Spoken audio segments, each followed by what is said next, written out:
Urgence 911. Pour la 11 positif, là, on a mis connaissance d'autres. Vite, madame, s'il vous plaît, envoyez-moi la police. OK, 14, merci. Je suis pas loin de là. J'ai-tu un véhicule en assistance? Pompiers, ambulance en direction.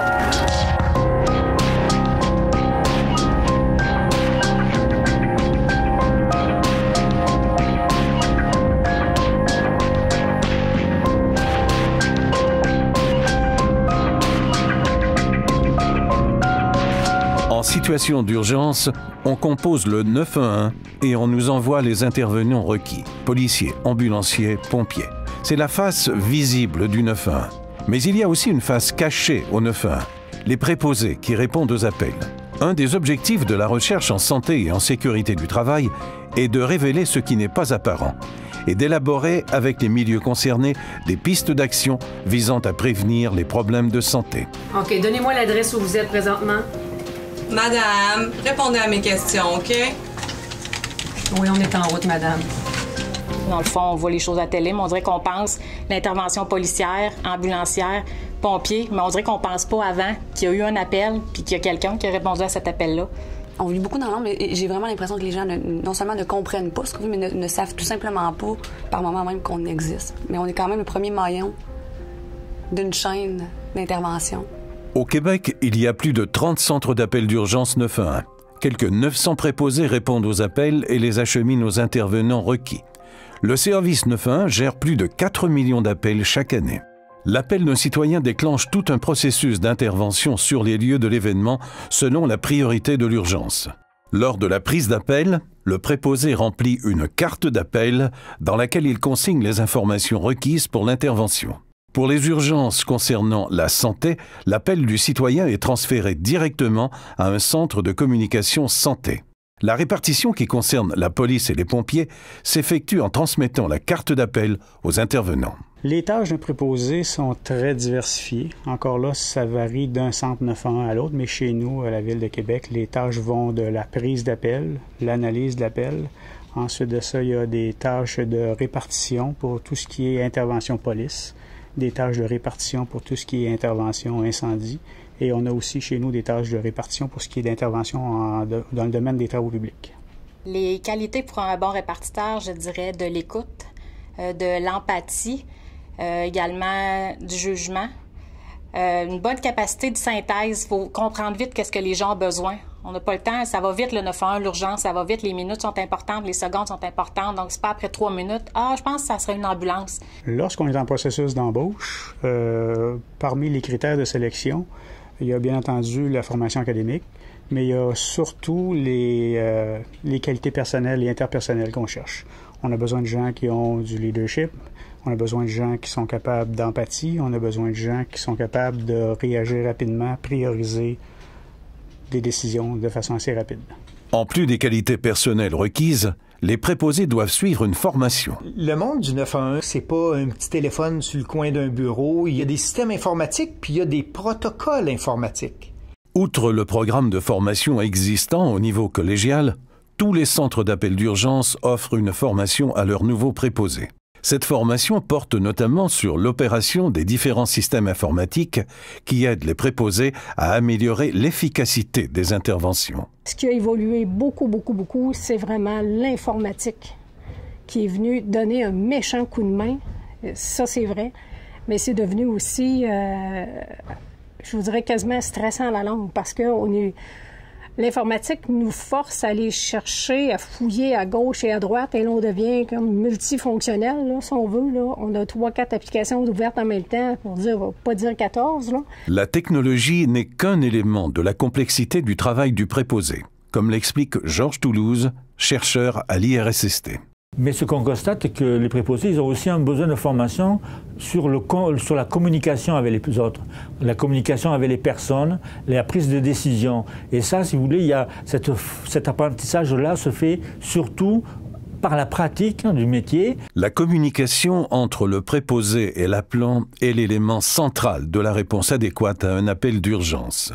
C'est-à-dire recevoir l'appel, être en ligne avec l'appelant et être capable de systématiser ce que l'appelant lui dit en contrôlant le besoin, ou pas nécessairement le besoin, mais en contrôlant la conversation qu'il y a avec l'appelant, puis tout ça en notant les points les plus importants dans la carte d'appel, de manière à en faire un résumé intelligible pour que cette information-là soit communiquée aux intervenants d'urgence, les policiers, les pompiers ou les ambulanciers.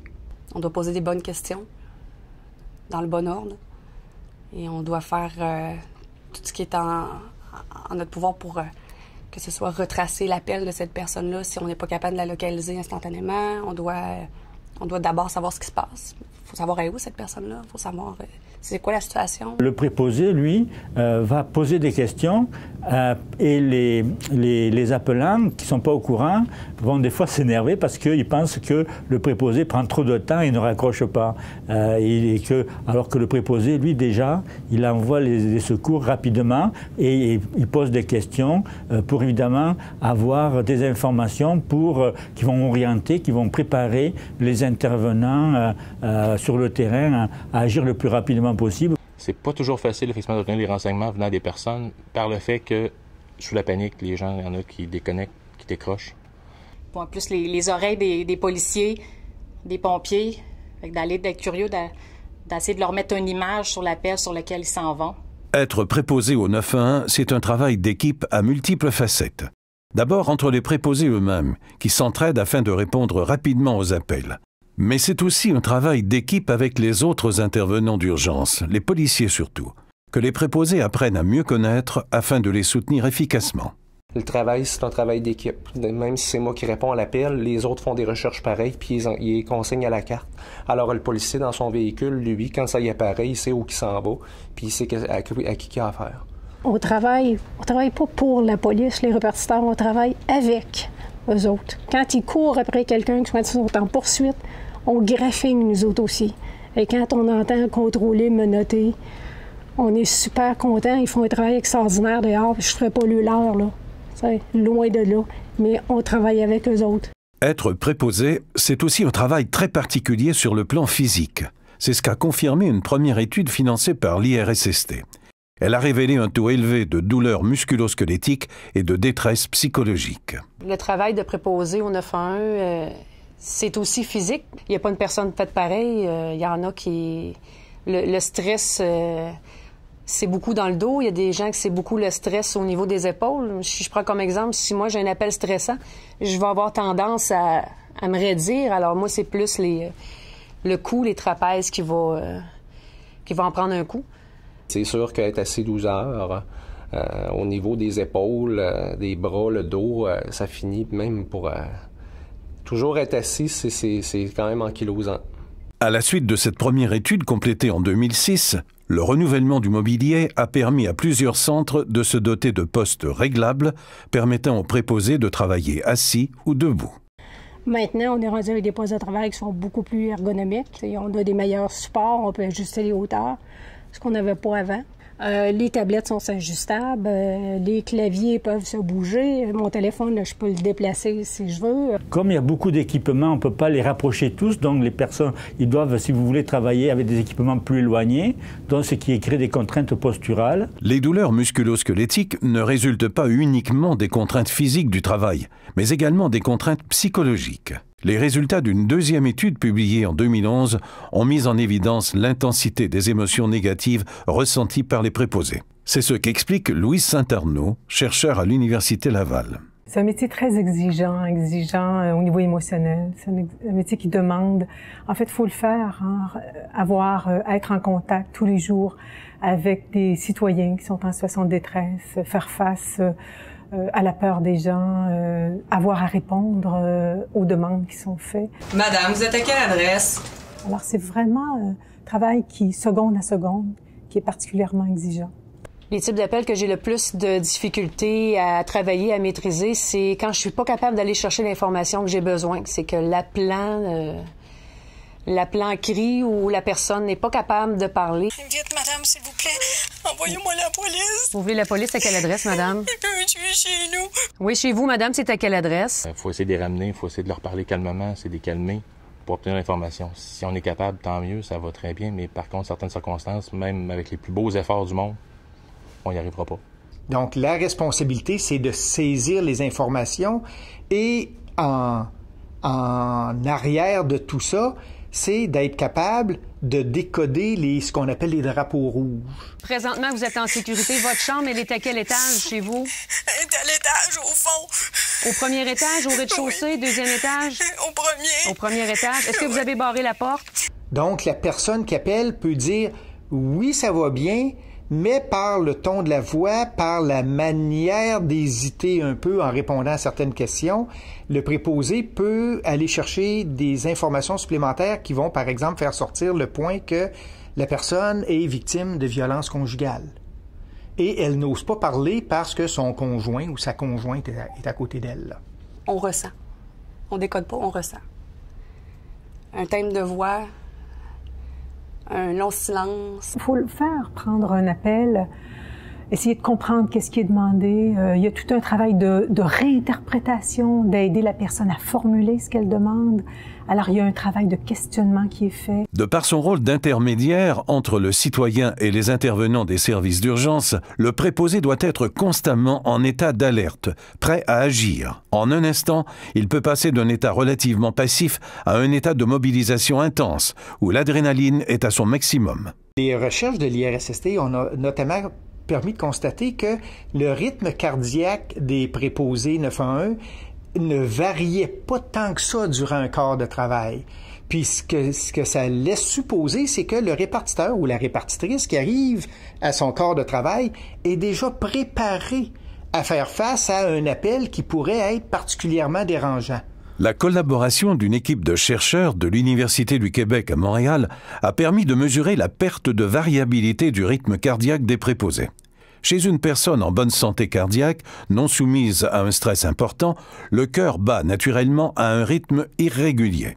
La perte de variabilité constatée chez les préposés du 911 constitue un indice de stress, ou plus précisément de mobilisation de l'organisme face à de fortes contraintes. Et cette perte de variabilité cardiaque, dès qu'on arrête, ils arrêtent le travail, puisqu'on a mesuré sur 24 heures l'électrocardiogramme, elle redevient normale.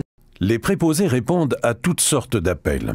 Un grand nombre n'a rien d'urgent, mais à l'opposé, certains appels ont une telle intensité dramatique qu'ils peuvent toucher et interpeller les préposés de manière très personnelle. Les chercheurs ont analysé la charge émotionnelle que subissent les préposés. C'est sûr qu'il y a des événements qui vont aller chercher certains préposés de façon différente et de façon plus marquée que d'autres préposés. Je peux présumer qu'une jeune mère de famille ou un jeune père de famille va réagir plus violemment, de façon plus forte, si l'événement qui se passe, dont il prend connaissance au téléphone, implique des jeunes enfants, par exemple.